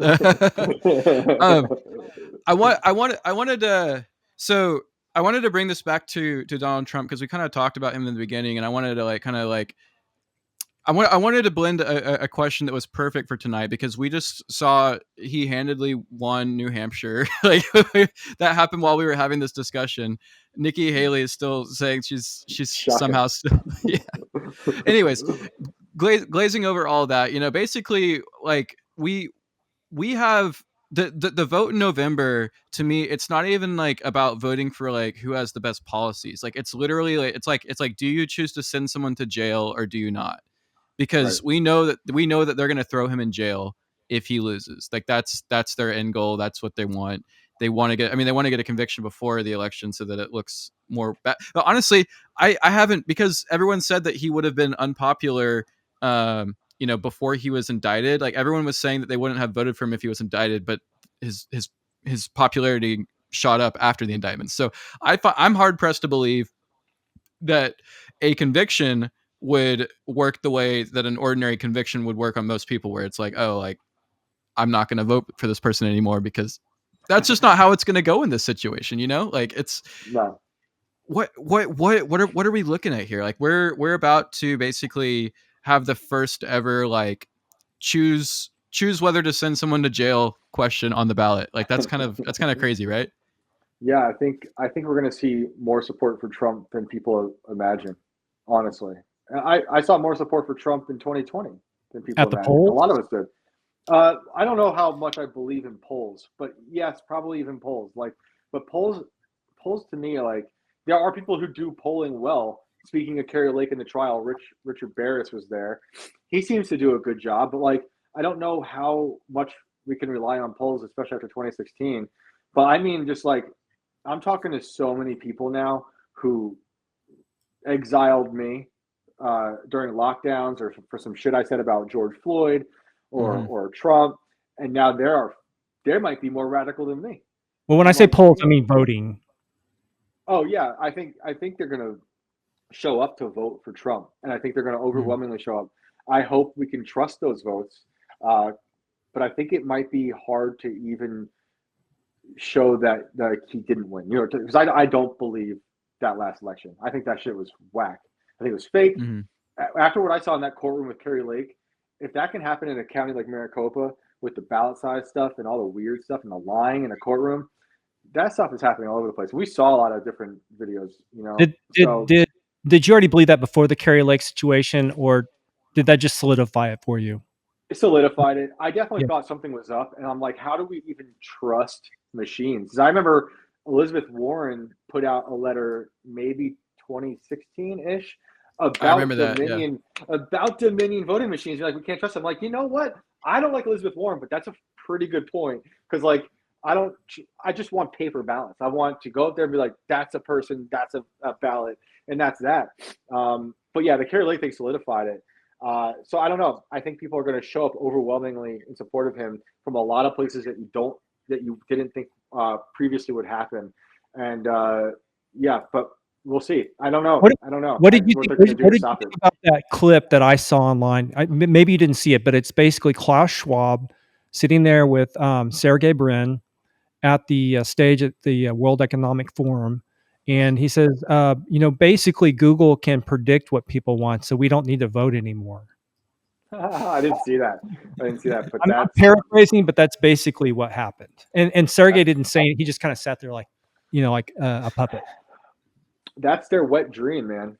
They want that. They want the technology to rule over us. I've been on this weird rabbit hole lately to kind of like extend out from just Google and then ruling over us and having these like overlords in the technology space is like these Lockheed Martin spy satellites that are it's called I'm gonna get it wrong, but it's something like constant infrared global mapping. And there, if Mhm. you look at Lockheed Martin's website, it's the scariest image. It's the Earth, and then just their satellites scanning the Earth. And like, from what I understand, they can replay everything that happens on Earth anywhere. So it's like we were talking about it on Tim's show in regards to that Malaysian flight going missing. And there's a Okay. lot of there's a lot of theories about that. But if that my theory is that the plane's a hologram. There was no plane, but that's my theory. But like, if there was a plane, Is that a test for blue beam?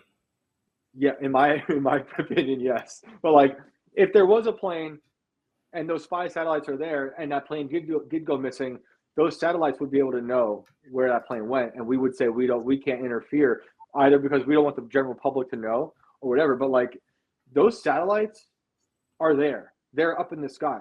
And they have weird symbols on them like devils and octopuses, and they say things like nothing is beyond our reach or better the devil you know.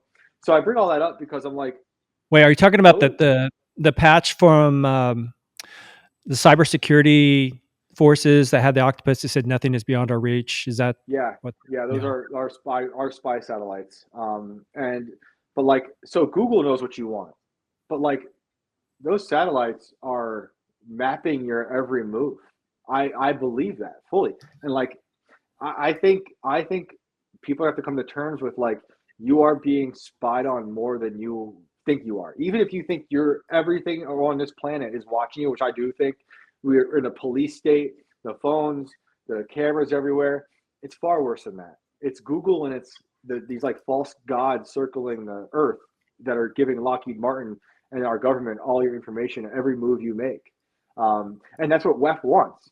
They want to be able to know everything about you so they can just flood you with what you need to sedate you and keep you in your house and do nothing, produce nothing, have no families, just be totally digital. And that's that. That's the end. That's when AI takes over, which, is happening as we speak. Okay, let me ask you a question related to art and all this, because I struggle with this. I've never been a political person, but as an artist, I almost feel like art is worthless at this point. But I think the artist still plays a role, and this is a role I'm trying to define for myself. And it goes beyond making art, or maybe it fuses with it. Like, what's you're an empathic person, so like, what do you think an artist's role is in 2024? Art has never been more powerful than it is right now. People, I think, are afraid to make stuff.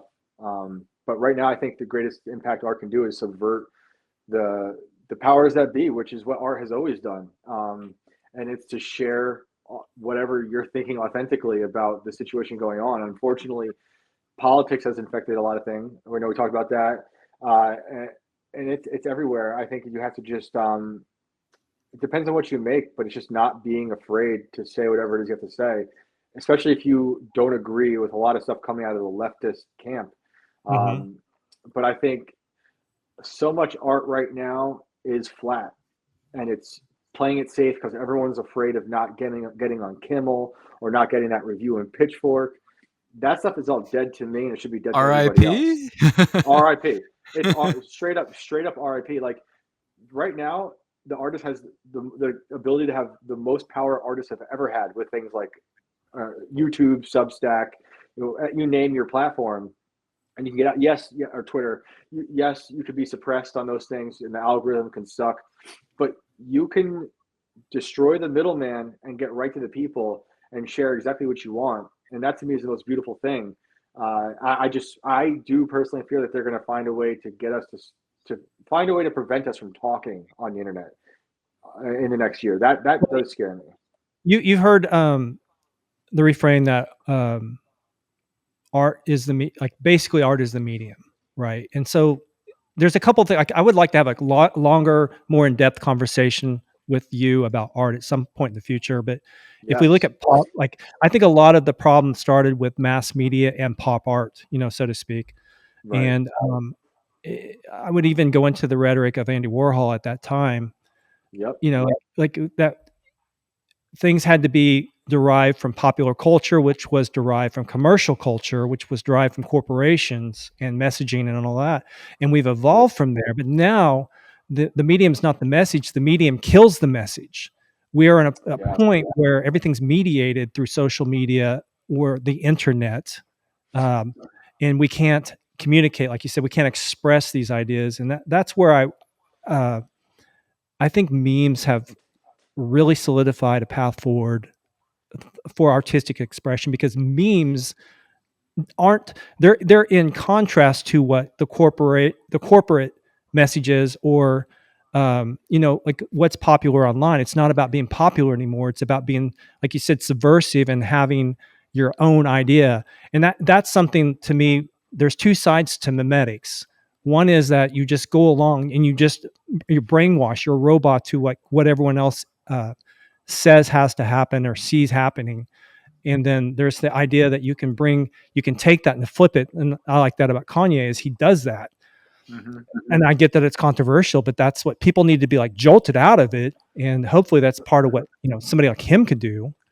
For me, I'm trying to find a way to do that more openly and expressively online, without being able to rap. So, like, Yeah, I that's just think the problem I see. well, I totally agree with you with Warhol. Never been a fan, and I actually knew the guy. His name was Ben Barillo. He put together the American supermarket that Andy Warhol did in New York City. I think that was the 50s, maybe early 60s, and that's where they basically, like, Liechtenstein was there. Oh yeah. Warhol. Boys, Forget no, the no. other guy. It's he did Shit, I forget the name. the deflated hamburgers and stuff. I forget his name. Yeah, but they basically, like, it's like Ultra- early. I think it's like early AI though. It's like we could just replicate this shit a bunch, and that never did anything for me. And that was the beginning of the end with a lot of stuff with pop art. But, like, yeah, art needs to doesn't for me. It doesn't have to subvert. It could just be beautiful. But my favorite art happens to be the kind that subverts the power structure, to use a socialist phrase, of, like, all the shit going on right now. And Kanye's the best at it. We need more disruptors. A lot of people are really afraid of disrupting because everything's comfortable. I won't disagree with Kanye, your assessment on Kanye. I just think that uh, for me, I don't rap, and therefore I can't have access to all the collaboration that he has. Maybe there's something else somebody like me or other people like me who are in the same position can do. And Oh yeah. hopefully Caitlin and I can do this a little bit more with Meme Ranch. And thank you for being on here. But Oh yeah. I think that taking on memetics as a serious art form in the way it's expressed right now in 2024 is so important to anyone out there getting this message. You need to listen. Like, pop art was poison, and it's poisoned society to this point. But we can break out of it through memes, and you have to fight the bad memes with good memes. Yeah. I also think, like, it would be cool to see artists do more things in the public world. Taking over public spaces, kind of like graffiti. In the '80s during the crack epidemic, but doing something different for whatever epidemic we're in now of complacency. Like, I didn't really get to see Basel or know much about it, but, like, from what I imagine, it's like a bunch of artists on display in a spot, and there's different things going on. Is, like, that the deal? What's going on there? Yeah, it's like a gallery, but it's turned into a super mall, like a super Walmart. Right. It'd be cool to see, things just happen, like being spaces taken over, and doing these, like, performative pieces, kind of like We had Baked go into Art Basel wearing the J6 jumpsuit, and oh right. yeah, and so we got That's awesome. kicked out right before we met Kanye. But Right. The Davos of the art world. yeah, we did do some of that. Unfortunately, Kaylin wasn't there for it. He had to go home. But so I mean, like, we're starting to try and do that. We need to do more. We need to do way more. I think that's, we got to take back the real world. I think we're starting to already conquer the digital world. Like, the memes on this side are destroying. They have no humor on that side, really. And the memes over here can subvert entire narratives so quickly. But now it's like we got to win back the actual world too, and make people feel comfortable to even joke around about things. When I go to play dates with my kids and I meet new parents, I'm getting crazy immediately. I'm saying whatever the fuck I want to say really quick, so I can know if my kid can be around. Wow. Not saying you have to agree with me on all these things, but, like, I will get into how I think the clouds are fake fairly quickly. I will get into the forever chemicals in the water. I will get into Kanye. I'll get into, like, whatever, and I used to be like, I don't want to get involved, but it's too important for my kids, because I can't send them to a house where they're gonna hear some ridiculous ideology that goes against me. That will happen at some point when they get older. But I'm laying a foundation now so like they can interact with those things and have an immune system of their faith and their beliefs and their ideas. So like it's on me now to make sure people know like they don't want me around, and I'm okay with that. Like if you don't like what I have to say, I don't care. But you're gonna know exactly how I'm feeling right now. I might even be wearing something that you don't like. I wore the Yay 24 shirt all through my kids' school. I didn't care, and that was right after the Hitler comments. I did not care what you thought, but like I need you to know, like, are you cool with me or not? Are you cool with these ideas? You don't have to agree with me on everything, but I need to feel you're not a psychopath raising a psychopath at your house that's into all these ideas. So I'm saying all that to say like we got to apply that to the art too in the real world and just be just go flagrant, if that's what you do, and take it back. Yeah, I think it's good to just like be unapologetic about like where your stance lies on things, and like that stance to me, like what it shows to me is it's just like you don't want to stand for this reality where like you can be like literally like shut down like in real life by like people who just disagree with you. It's like it's kind of like it's like less of like a it's like you can take stances that nobody in the room is going to agree with, and that's okay. Like everyone can go home at the end of the day and like be cool. But it's like when people like want to take those disagreeable stances and then try to like weaponize them against the person who's like saying it, which gets you, it gets so scary after that. It's like you're just like, that is, you know that's what we're in this situation with Trump and Jan 6. Like Right. it's free speech that he was exercising that day.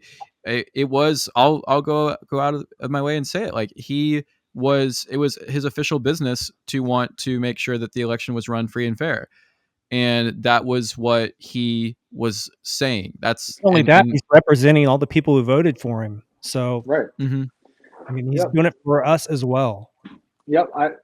I spent too many years biting my tongue, going to parties, meeting people, or at school, being like, I don't want to get involved now. But I think that happened on such a widespread level with so many people just holding their tongues that, yeah, we are in the situation now because it was people being polite and like, Oh my I'm god, just, yeah. I'm just over that, I and that totally agree with that. I dude, do. Is I, that I is that is that remember. one of your biggest regrets? Is like those years when you were like fighting it? No, because I needed to know what that felt like to know how I should be now. Okay. Like I think that was a learning experience. I'm sure there's probably instances where I wish I did speak up, maybe, but like overall, I feel like I needed that. Because like the second I started saying this shit out loud, it was the best feeling ever, and like I had like a better roadmap in front of me of how to deal with these things, or a structure to it. But like I wrote this thing in 2020 that I never show my wife. I'm like, yo, I'm going to share this and we are going to lose most of our friends because we were in New York. And she was like, well, let's do it. My wife's always been conservative. I took a lot longer to get around to like some of those things and stuff, but like, she was like, do it. And that literally that night I had one of my closer friends call me crying on the phone. He had just had a child like a day or two earlier. He's like, oh, I thought I was on the right side of history. What is this? I'm like, dude, I didn't say shut the fuck up. I wanted to. I was like, first of all, I hate that phrase. There's no such thing, right? Second of all, like, you should be with your family. Why are you calling me crying at midnight because a poem I wrote? Like, everything I said is about because I love people and I want things to be better. But it went through lockdowns, went through George Floyd, it went through all these things, and it pissed off a lot of people. We did lose a lot of friends, but it was the best I ever felt, and kind of doing it ever since. So I'm saying all that just to be like, I didn't do that to then bite my tongue anymore. Shane, Now you know that what my kids are happened? older. You know what What? happens as you move What? through life? You lose friends anyway. It's just going to It's happen. true.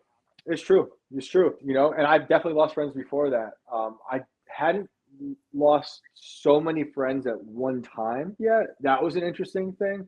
And then speaking of Jan 6, like I remember putting out something about being more afraid of people wanting to like basically get rid of free speech than kicking Trump off Twitter, something like that. It was about Trump getting kicked off Twitter and how it was like that's ridiculous. I literally had a friend threaten my life over it. I was like, holy shit, people are so far gone with that.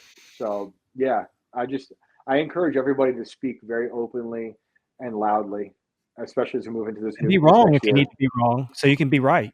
Right, exactly. I like that. Sometimes. Well, we're verging on 2 hours, and we said before that it could get longer, and we just want to send our our gratitude to you for staying on, because I knew that Yeah, this of was going to course. be a podcast. I was like, I didn't want it to be an hour long. I wanted it to be 2 hours because Shane, Sure. you bring some of the best conversations to the table. Thank And you. so for this last 10 minutes, I kind of want to just however long it takes, like let's just talk a little bit about like the current projects in front of you. Let's talk about scanners. Let's talk about like the things that you're trying to really like promote right now, and that's in this gargantuan year that is 2024. Thanks, man. Well, this has been a lot of fun. I feel like we could do another 2 hours of just art alone. Yeah. There's so much to say, but man, I got a lot of things I'm working on this year. Shoot, I don't even know where to start. Well, for the first thing is we're about to do my own show. This will be like a weekly thing through Tim stuff. That'll be more like the inverted world stuff. So I write the book series for Timcast, and they've been like true crime. They've been alien abduction. They've been everything, simulation theory, all this stuff. So that'll be like a sit down live show once a week. I think we'll have that up and running in like a month or so. I'm also working on 2 different books to put out. One of them will be like a collection of my essays from last year, but much longer, expanded versions. That should be interesting. I have a few more I'm working on right now for that. The one that I'm pretty stoked to share is me watching the NWA wrestling next to Billy Corgan because he owns that situation. So it's like it's crazy. Wait.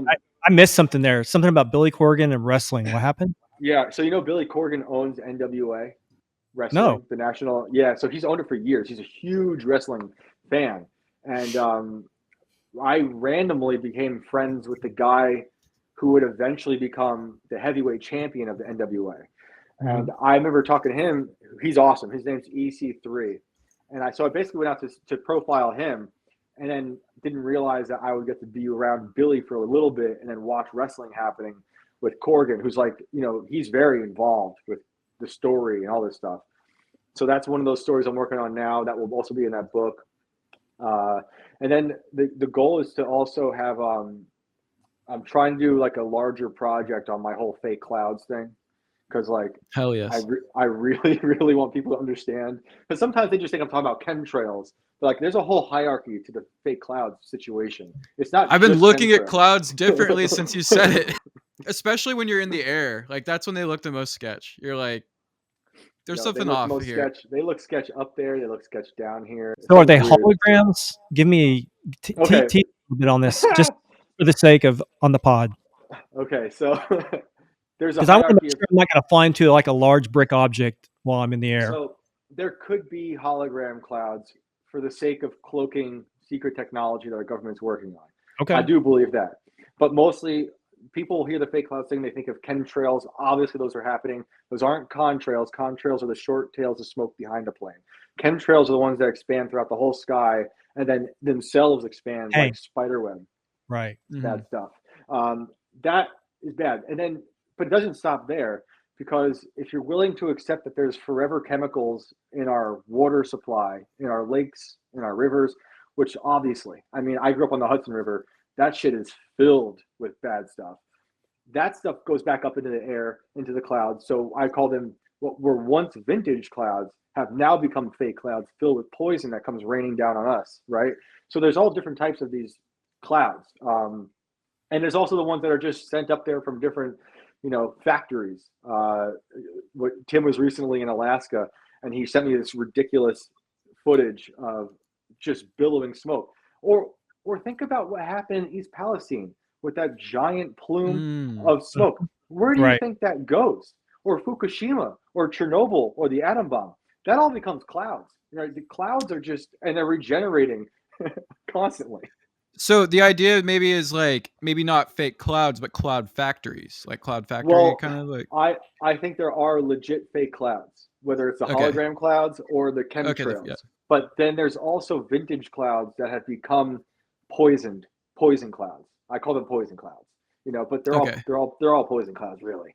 But yeah, I think there's all different kinds, and because we know cloud seeding is real, and that's bizarre, and we've been doing that as far as we know since like the 60s, and we definitely did it to try to win the Vietnam War when we were trying to create mudslides in the Vietnam to get rid of Mm. the Viet Cong. And we've been seeding clouds forever, but like just yesterday, man, I'm looking up at the sky, and there's a dozen straight lines coming out of planes, crisscrossing. And in 2 hours, those things have expanded into overcast, like this false looking, weird, greasy overcast. So Mm. I really want to break all this down in a project for people, talk to people about it. I have all these different scientists lined up. I would love to find the planes that go up in the sky. I think I have some leads on that. But the cloud thing I think, is just bizarre to me. And You know what I I think want the hardest people part? to see it. Well, yeah, no, tell me. No, the hardest. I think like when I talk to just normie people, the hardest thing for them to grasp is like, how do you coordinate playing 1, 2, 3, and 4, and like to do all this? Like they're like, there's no way they're coordinating all this stuff. And my argument's always it's more like a soccer game Mm. where you don't have to have a plan to get down the field. You just have to have to score. You just have to have a plan to get down the field somehow and kick the ball in to score. Yep. It's not like it's all coordinated always. It's I think some of opportunistic. it. I think some of it is. I think some of it's probably done privately. I'm not even saying it's all done by the government. You know, there's I there, didn't even there's like say government. right, but I think the government is part of it too. But like, look at Bill Gates. He wants to. One of his dreams is ScopeX. That is his plan to stop climate change, global warming. He wants to fill the sky with dust to dim the sun. It's crazy. It's crazy. That's Simpsons. Yeah. No. Yeah, I think I've seen some dirty clouds honestly recently, and now I'm gonna have to start like really like analyzing the sky more. Like I think I'll we be need like, to. I'll mask it as like this like kind of like romantic thing I can do with my girlfriend. I'll be like, hey, you want to go look at the clouds, babe? Just like like look up at the sky. Good. And Good. like I'm actually doing like oppo research on the clouds. That's amazing. That dude, uh, the fake cloud thing. I get messages all day now about clouds. People are really looking, so I'm very very happy with that. And I'm honestly my goal now is to like, how do I know what a real cloud is anymore? Like, or at least one that's not been tainted. And I don't know if that's even a possibility with how many things have gone wrong in the atmosphere or with the forever chemicals. So it's really sad. And I worked at a auction gallery for so many years, and I'd look at paintings of clouds from the Civil War. The skies just look different, like everything looks different. I talk to people that's who are much crazy. older than us, and they're like, the sky wasn't like that either. Like, we're just so accustomed to like them drawing in the sky every day. Like, why are they doing that?